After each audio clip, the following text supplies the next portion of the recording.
कुशीनगर, उत्तर प्रदेश में रहते हुए मैंने देखा है कि माइक्रो फाइनेंस कंपनियों ने हमारे गांवों में जीवन को कैसे बदला है, खास तौर पर मुसहर महिलाओं के लिए।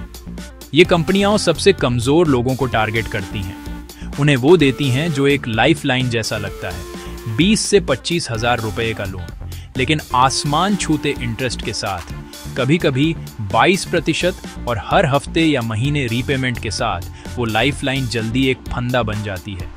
ज्यादातर आदमी घर से दूर काम करते हैं, जिससे महिलाओं को बोझ उठाना पड़ता है। एजेंट्स पत्नी और पति दोनों से आईडी कलेक्ट करते हैं, लेकिन जब पेमेंट करने का टाइम आता है तो महिलाओं को धमकियों और हैरेसमेंट का सामना करना पड़ता है। मैं ऐसी महिलाओं से मिली हूं जो 10 यहाँ तक कि 15 अलग अलग कंपनियों से लोन ले रही हैं। एक ने मुझे बताया कि उसका कर्ज 3 लाख तक पहुंच गया है। जो जॉब्स अवेलेबल हैं, ज़्यादातर खेती का काम या जानवरों की देखभाल, उनमें रोज़ के सिर्फ 120 से 150 रुपये मिलते हैं। उससे तो बस बेसिक ज़रूरतें ही पूरी हो पाती हैं। लोन की पेमेंट की तो बात ही छोड़ो। जब महिलाएं पेमेंट नहीं कर पाती तो एजेंट्स उनके घरों पर धावा बोल देते हैं, चिल्लाते हैं, यहाँ तक कि धमकी भी देते हैं। दुखद कहानियाँ आम हैं। पिछले साल मेरे समुदाय का एक नौजवान मर गया। प्रेशर से निपट नहीं पाया।